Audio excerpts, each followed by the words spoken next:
Bismillahirrahmanirrahim. Assalamualaikum warahmatullahi wabarakatuh. Selamat pagi anak-anak. Bagaimana kabarnya hari ini? Ustazah harap kalian semua dalam keadaan sehat dan tetap semangat. Pada video ini kita akan melanjutkan materi. Sekarang masuk subtema 3, pembelajaran 1. Disimak baik-baik ya sampai selesai. Kita mulai dari pembelajaran IPA, pelestarian hewan. Indonesia sangat kaya akan keberagaman flora dan fauna. Namun, sekarang ini populasi flora dan fauna semakin berkurang, disebabkan oleh 2 faktor. Yang pertama, faktor manusia. Contohnya, pembakaran dan penebangan hutan dan pemburuan liar. Yang kedua, faktor alam, contohnya tidak mampu menyesuaikan diri dengan lingkungan dan terjadinya bencana alam. Berikut ini beberapa jenis hewan yang terancam mengalami kepunahan. Yang pertama, badak bercula 1. Badak bercula 1 merupakan hewan khas yang ada di ujung kulon, Provinsi Banten. Badak bercula 1 termasuk hewan langka karena jumlahnya hanya mencapai puluhan. Badak ini sering diburu untuk diambil culanya dan dijual secara ilegal. Yang kedua, komodo. Komodo merupakan satu-satunya hewan prasejarah yang masih hidup sampai sekarang. Komodo hanya bisa ditemukan di Pulau Komodo dan beberapa pulau kecil sekitarnya di Provinsi Nusa Tenggara Timur. Yang ketiga, orang-utan. Orang-utan hidup di hutan Sumatera dan Kalimantan. Pemburuan, perdagangan ilegal, dan kerusakan hutan mengakibatkan jumlah hewan ini semakin berkurang. Yang keempat, harimau Sumatera.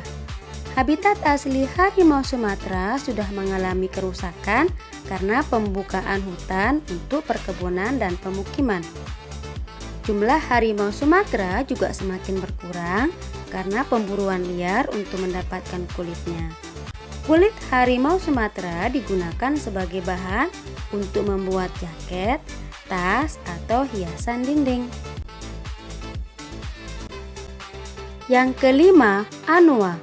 Anoa merupakan mamalia terbesar dan endemik yang hidup di daratan Pulau Sulawesi dan Pulau Buton. Anoa termasuk fauna peralihan. Populasi anoa makin berkurang karena rusaknya hutan dan bertambahnya permukiman.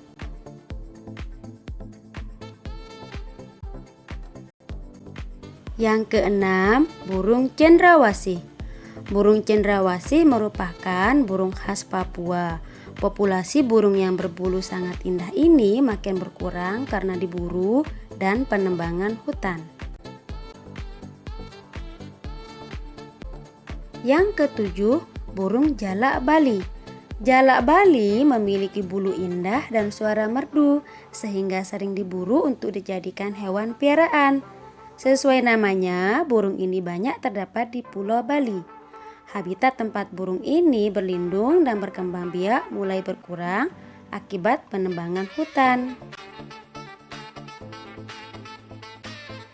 Untuk menjaga keberlangsungan hidup flora dan fauna, diperlukan usaha-usaha agar mereka tidak punah.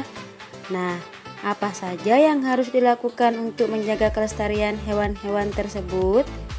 Berikut langkah-langkah yang dapat dilakukan untuk melestarikan hewan langka. Yang pertama, pembuatan peraturan mengenai Undang-Undang Perlindungan Hewan Langka. Pelestarian hewan merupakan tanggung jawab bersama antara pemerintah dan masyarakat.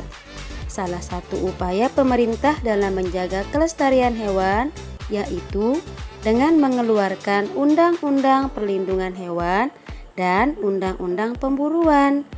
Pemerintah akan memberikan sanksi tegas baik bagi pemburu maupun orang yang memperjualbelikan hewan yang dilindungi. Yang kedua, perlindungan terhadap tempat hidup hewan. Berikut beberapa tempat perlindungan hewan seperti cagar alam, yaitu pelestarian tempat hewan dan tumbuhan yang ada di dalamnya dilindungi oleh undang-undang dari bahaya kepunahan. Suaka marga satwa, yaitu pelestarian hewan liar yang ada di dalamnya beserta tempat hidupnya. Taman nasional merupakan daerah pelestarian alam yang dimanfaatkan untuk ilmu pengetahuan dan pendidikan serta rekreasi dan pariwisata. Taman hutan raya yaitu suatu daerah pelestarian alam terutama untuk tujuan koleksi tumbuhan dan satwa alami atau satwa buatan. Yang terakhir, taman wisata alam yaitu hutan wisata yang memiliki keindahan alam, baik tumbuhan, hewan, dan alam itu sendiri yang mempunyai corak khas dan dapat dimanfaatkan bagi kepentingan rekreasi dan kebudayaan. Yang ketiga, pengembangbiakan hewan yang dilindungi. Upaya menyelamatkan dan melestarikan hewan dilakukan dengan mengembangbiakan secara buatan. Misalnya, penangkaran hewan, contohnya penangkaran buaya di Papua dan Bogor, penangkaran burung cocak rawa di Solo, dan orangutan di Tanjung Puting, Kalimantan Tengah. Selain itu juga dapat dilakukan dengan inseminasi buatan, yaitu dengan cara menyuntikkan sperma dari hewan jantan dan hewan betina. Yang keempat, penggunaan bahan alternatif. Bahan sintetis dapat digunakan untuk mengganti pemanfaatan bagian-bagian tubuh hewan. Nah, itulah tadi beberapa jenis hewan langka yang terancam punah dan langkah-langkah yang dilakukan untuk melestarikan hewan tersebut. Demikian video pembelajaran kali ini, semoga bermanfaat. Wassalamualaikum warahmatullahi wabarakatuh.